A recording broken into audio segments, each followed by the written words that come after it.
Alchemist கௌகி. எல்லாருக்கும் எல்லாம் எனும் சமத்துவ சமுதாயத்தை அமைக்க பாடுபட்டு கொண்டிருக்கக்கூடிய தோழர்களோட இந்திய கம்யூனிஸ்ட் கட்சியினுடைய 100ஆண்டு நிறைவு விழாவிலே பங்கேற்று உரையாற்றுவதை எனக்கு கிடைச்ச பெருமையாக எண்ணி நான் மகிழ்ச்சி அடைகிறேன். கம்யூனிசம் என்பது ஒரு உணர்வு. மனிதர்கள் எல்லோருக்குள்ளும் உருவாக வேண்டிய உணர்வு. அந்த உணர்வுக்கு அரசியல் வடிவம் கொடுத்து செங்கொடியை ஏந்தி உழைச்சிட்டு இருக்கக்கூடிய உங்கள் உழைப்புக்கு ஈடு இணை இல்லை. இந்த இயக்கத்திற்காக பாடுபட்ட தோழர் ஐயா நல்லக்கண் அவர்களும் 100ஆண்டை கடந்திருக்கிறார். இது எந்த இயக்கத்திலும் இல்லாத மிகப்பெரிய சாதனை. 100ஆண்டை கொண்டாடும் இந்த நேரத்தில் இந்திய கம்யூனிஸ்ட் கட்சியினுடைய அகில இந்திய தலைமைக்கும் தமிழ்நாட்டில் இயக்கத்தை வலிமையாக நடத்தி கொண்டிருக்கக்கூடிய தோழர்களுக்கும் திராவிட முன்னேற்ற கழகத்துடைய தலைவராக மட்டுமல்ல, திராவிட மாடலால் தமிழ்நாட்டை வளர்த்தெடுக்கும் முதலமைச்சராக மட்டுமல்ல, உங்களில் ஒருவனாக நான் மனதார வாழ்த்துகிறேன். திராவிட இயக்கத்துக்கும் பொது உடைமை இயக்கத்துக்கும் இலக்கு ஒன்றுதான். எல்லாருக்கும் எல்லாம் கிடைக்கணும் என்பதுதான் நம்முடைய ஒற்றை இலக்கு. அதனாலதான் திராவிட இயக்க கொடிகள்ல சிவப்பு இருக்கு. திராவிட முன்னேற்ற கழக கொடியிலும் சரிபாதியா சிவப்பு இருக்கு. நம்முடைய கொள்கைகள்ல அரசியல் வழிமுறைகள்ல சிறு சிறு வேறுபாடுகள் இருந்தாலும் நம்முடைய பொது இலக்கு சமத்துவ சமுதாயம்தான். அதனால்தான் இந்த மேடையில தோழமை கட்சியினர் அத்தனை பேரும் இந்த 100ஆண்டு ஆலமரத்தை வாழ்த்த ஒன்று கூடியிருக்கிறோம். இந்த ஒற்றுமைதான் இந்திய நாட்டினுடைய வளர்ச்சிக்கு தேவையான ஒற்றுமை. கருப்பு, சிவப்பு, நீலம் ஆகிய கொள்கைகள் இங்கே நிலை பெறணும், அதிகமான உழைப்பை கொடுக்கணும்னு நான் தொடர்ந்து சொல்லிக்கிட்டு இருக்கிறேன். திராவிட இயக்கத்திற்கும் கம்யூனிஸ்ட் இயக்கத்திற்கும் உள்ள நட்பு உங்க எல்லாருக்கும் நல்லா தெரியும். இது 100ஆண்டு காலமாக தொடரக்கூடிய நட்பு. தலைவர் கலைஞர் அவர்களோ திராவிட இயக்கம் உருவாகாமல் போயிருந்தால் நானே கம்யூனிஸ்டாக ஆகியிருப்பேன் என்று சொன்னார். எல்லாத்துக்கும் மேல எனக்கு ஸ்டாலின் என்று பெயரும் வச்சார். எனக்குள்ள அந்த உணர்வு ஓடுற காரணத்தால் தான் உங்களில் ஒருவனாக எப்பொழுதும் உங்களோட இருக்கிறேன். இங்க சொன்னார்களே 2 நாட்களுக்கு முன்னாடி சிராவையல்ல, சிவகங்கை மாவட்டத்தில் இருக்கக்கூடிய சிராவையல்ல உத்தமர் காந்தி தோழர் ஜீவா சந்திப்பின் நினைவா தமிழ்நாடு அரசின் சார்பில் அமைச்சிருக்கக்கூடிய அரங்கத்தை திறந்து வச்சேன். அதேபோல் தொடர்ந்து வருகிற 6ஆம் தேதி சென்னை கன்னிமாரா நூலக வளாகத்தில் அமைக்கப்பட்டுள்ள காரல் மார்க்ஸ் சிலையை வருகின்ற 6ஆம் தேதி திறந்து வைக்க இருக்கிறேன். இப்படி உங்கள ஒருவன நானும், என்னில் பாதியா நீங்களும் இருப்பதால் தான் ஸ்டாலின் என்று நினைக்கும் போதெல்லாம் என்னுள் சிவப்பு வந்து குடிகொள்கிறது. நமக்குள் இருக்கக்கூடிய நட்பு என்பது தேர்தல் அரசியலை கடந்த நட்பு.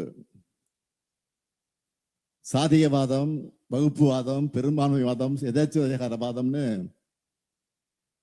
மக்களை ஒடுக்கக்கூடிய அத்தனைக்கும் எதிராக ஜனநாயக சக்திகள் ஒற்றுமையுடன் ஓரணியில் என்று பணியாற்றணும்னு என்ற நோக்கத்தில் உருவான தோழமை நம்முடைய தோழமை. நான் உறுதியா சொல்றேன், இந்த தோழமைதான் பாசிசத்தை ஒழிக்கும், வீழ்த்தும். இந்த தோழமைதான் எதாச்சாதிகாரத்தை வீழ்த்தும். இந்த தோழமைதான் மதவாதத்தை வீழ்த்தும். இந்த தோழமைதான் சர்வாதிகாரத்தை வீழ்த்தும்.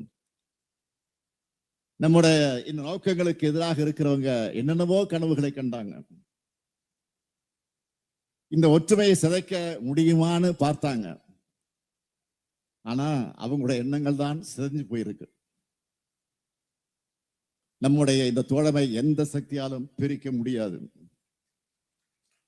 ஏன்னா இது எண்ணிக்கைக்காக அமைந்த கூட்டணி இல்லை, எண்ணங்களுக்காக அமைந்திருக்கக்கூடிய கூட்டணி. நம்முடைய இந்திய நாட்டையும் தன்மானமிக்க தமிழ்நாட்டையும் காக்க என்கின்ற அந்த உயர்ந்த எண்ணத்தை லட்சியமாக கொண்டு அமைந்திருக்கக்கூடிய கூட்டணி. பாசிச பாஜக தன்னுடைய ஆக்டோபஸ் கொடுமைகளால எல்லா பக்கமும் நீட்டி கவலைகரம் செஞ்சுட்டு இருக்கு. இந்திய நாடு இதுவரை காப்பாற்றி வைத்து இந்த அனைத்து விழுமியங்களையும் சிதைக்கிற செயலை ஒன்றிய பாஜக அரசு செஞ்சுக்கிட்டு இருக்கு. இந்திய அரசியலமைப்பு சட்டத்தோட கோட்பாடுகளை தங்களுக்கு ஏற்ற மாதிரி சிதைக்கிற வேலையில ஈடுபட்டு வராங்க. வேற்றுமையில ஒற்றுமை என்பதை அழிச்சு ஒற்றுமை தன்மை கொண்ட நாடா மாத்த நினைக்கிறாங்க. பாஜக எவ்வளவு ஆபத்தானது, எவ்வளவு குறுகிய சிந்தனை கொண்டது, எந்த அளவுக்கு பன்முகத்தன்மைக்கு எதிரானது என்றால்,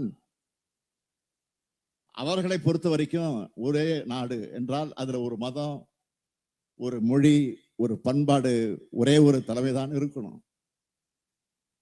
மாநிலங்களுடைய வளத்தை சூறையாடி ஒன்றியத்துல குவிக்கிறாங்க. மாநில அரசுகளுக்கு எந்த அதிகாரம் இருக்கக்கூடாதுன்னு நினைக்கிறாங்க. மதச்சார்பின்மை, சோசியலிசம், சமநீதி, சமூக நீதி, பொது உடைமை, பொது உரிமை உள்ளிட்ட அந்த சொற்களை கேட்டாலே பாஜக கசக்குது. இந்த சொற்களை எல்லாம் ஆட்சியில் இருந்து மட்டுமல்ல அதிகாரத்திலிருந்து அழிக்கணும்னு துடிக்கிறாங்க. பறந்து விரிந்த நம்மோட இந்தியா இப்போ மிகப்பெரிய நெருக்கடிக்கும் ஆபத்துக்கும் ஆளாகி இருக்கிறது. கடந்த நாடாளுமன்ற தேர்தலில் பாஜக நினைச்ச மாதிரி 400 இடங்கள் 370 இடங்கள் என்று வெற்றி பெற்றிருந்தா இப்போ இருக்கிறத விட இன்னும் மோசமாகி இருக்கும். இந்தியாவில் இருக்க ஜனநாயக சக்திகளை எல்லாம் இன்றைக்கு இணைச்சு இந்தியா கூட்டணியை உருவாக்கி பாஜகவோட வேகத்தை குறைச்சிருக்கிறோம். ஆனாலும் பெரும்பான்மை இல்லாத நேரத்திலேயே பாஜக தன்னுடைய கொடூரமான நகங்களை எல்லாம் பயன்படுத்தி ஜனநாயகத்திற்கு காயங்களை ஏற்படுத்திக்கிட்டு இருக்கு. இந்த சூழல்ல எல்லோரும் குறிப்பிட்ட அடிப்படையில நாம எச்சரிக்கையாகவும் கவனமாகவும் இருக்கணும். ஏன்னா வரப்போற சட்டமன்ற தேர்தல் என்பது தமிழ்நாட்டுக்கும் என்டிஏ கூட்டணிக்கும் நடக்கிற தேர்தல். இதை மக்கள் நல்லா புரிஞ்சுக்கணும். தமிழுக்கும் தமிழினத்துக்கும் தமிழ்நாட்டுக்கும் அடுக்கடுக்காக துரோகங்களை செஞ்சுட்டு துரோகங்களுக்கு ஏத்த கொடுமைகளை கொத்தடிமைகளை எல்லாம் ஒண்ணு சேர்த்து அவங்க முதுகலை ஏறி வருது பாஜக. இடி, ஐடி, சிபிஐ வழக்குகளை காட்டி மிரட்டி அமைக்கப்பட்டிருக்கக்கூடிய அந்த தேர்தல் கூட்டணியோட தேர்தல் பரப்புரைக்கு வந்த மாண்புமிகு மோடி அவர்கள் அதிமுக என்கிற பெயரையே சொல்லல. ஏன் அவர் அதிமுகவோட பேரை சொல்லல தெரியுமா? ஏன்னா அதிமுக என்பது தனி கட்சி கிடையாது, பாஜகவுடைய கிளை அமைப்பு. அந்த கிளை அமைப்பை சேர்ந்த பழனிசாமி அவர்கள் மோடி கொடுக்காத வாக்குறுதிகள் எல்லாம் கொடுத்துட்டு இருக்காரு. இப்போ முக்கியமா சொல்லணும்னா மகாத்மா காந்தி பேரில் 100 நாள் வேலை திட்டத்துல 50 நாட்கள் கூட வேலையை தராம ஒன்றிய பாஜக அரசு எப்படியெல்லாம் சீரழிச்சதுன்னு நாட்டுக்கே நல்லா தெரியும். இப்போ தேசத்தந்தை காந்தியினுடைய பெயரை அழிச்சிருக்கக்கூடிய இந்த திட்டத்துல 125 நாட்கள் வேலை தரப்போறதா பாஜக சொல்லுது. ஆனா பழனிசாமி என்ன சொல்றாரு? 150 நாட்கள் வேலை தருவணும் முதலாளிகளே.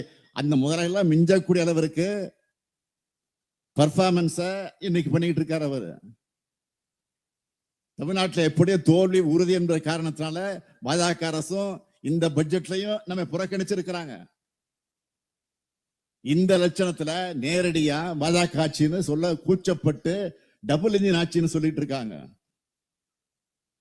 பாஜக சொல்ற டபுள் இன்ஜின் என்பது டப்பா இன்ஜின் நாட்டு மக்கள் நல்லா உணர்ந்திருக்கிறாங்க. எடுத்துக்காட்டுக்கு சொல்றேன், போதை மருந்து கிடத்தலாம் பாஜக ஆளக்கூடிய குஜராத்தை பாருங்க. குற்ற சம்பவங்களா பாஜக ஆளக்கூடிய உத்தரப்பிரதேசத்தை பாருங்க. மாநிலமே பற்றி எரிகிறதா பார்க்கணுமா? பாஜக ஆட்சி செஞ்ச மணிப்பூரை பாருங்க. இன்னும் சொல்றேன், பட்டியலின மக்களுக்கு எதிரான வன்கொடுமைகள் அதிகமாக நடக்கிற மாநிலங்களா ஒன்றிய அரசோட புள்ளி விவரங்களே சொல்லுத. எந்த மாநிலம் என்று? உத்தரப்பிரதேசம், ராஜஸ்தான், மத்திய பிரதேசம். இந்த 3 மாநிலங்களையும் பாஜக ஆண்டு கொண்டிருக்கிறது, ஆட்சி நடத்தி கொண்டிருக்கிறது. சரி, முதல் 3 மாநிலங்கள் மட்டும்தானா? அடுத்த 3 இடங்கள் இருக்கிறது யாரு? பீகார், ஒடிசா, மகாராஷ்டிரா. இந்த 3 மாநிலங்களையும் பாஜக தான் ஆட்சியில் இருக்கு. இதுதான் டப்பா என்ஜினுடைய லட்சணம். நாட்டுக்கு முன்னோடியான திட்டங்களை தமிழ்நாட்டை பொறுத்த வரைக்கும் நாம் இன்றைக்கு செயல்படுத்திக்கிட்டு இருக்கிறோம். அதிகமான வளர்ச்சி அடைந்த மாநிலமா தமிழ்நாட்டை திராவிட மாடல் உயர்த்தி இருக்கு. இங்க பாஜக டப்பா என்ஜினுக்கு வேலையே கிடையாது. இதே உணவைத்தான் மக்களுடைய முகங்கள்ல மகிழ்ச்சியா நான் பார்க்கிறேன். அண்மையில இந்தியா டுடே பத்திரிகை சி ஓட்டர்ஸ் நிறுவனம் இணைஞ்சு நடத்தின கருத்து கணிப்புல நம்முடைய கூட்டணி 45 விழுக்காடு ஆதரவோடு முன்னிலையில் இருக்கிறதாக சொல்லி இருக்கிறாங்க. நான் உறுதியா சொல்றேன், நமக்கான ஆதரவு நிச்சயம் இன்னும் கூடுதலாகத்தான் இருக்கும். கருத்து கணிப்புகள், கருத்து திணிப்புகள் எல்லாத்தையும் அதுல நம்ம கவனத்தை செலுத்தி நம்முடைய எண்ணத்தை சிதற விட்டுற வேண்டாம், மெத்தனமா இருந்துட வேண்டாம். மக்களோடு இணைஞ்சு நம்முடைய பயணத்தை தொடர்ந்துகிட்டே இருக்கணும். தோழமை கட்சியினர் எல்லோரும் இன்னும் வேகமா பரப்புரைகளை தொடங்க வேண்டும் என்று உரிமையோடு நான் கேட்கிறேன். தமிழ்நாட்டில் நான் பொறுப்பேற்று நான் பெறப்போகக்கூடிய வெற்றி பாஜக வீழ்த்த முடியும் என்ற நம்பிக்கை ஒட்டுமொத்த இந்தியாவுக்கு வழங்கக்கூடிய வெற்றியா இருக்கணும். ஒற்றுமை இருக்கிற இடத்துல பாஜகவோட பாசிச எண்ணம் ஒருபோதும் பலிக்காது என்பதை நாம் மீண்டும் நிரூபித்து காட்டுவோம். வெல்வோம் ஒன்றாக என்று கூறி விடைபெறுகிறேன். நன்றி, வணக்கம். Milky mist கௌகி.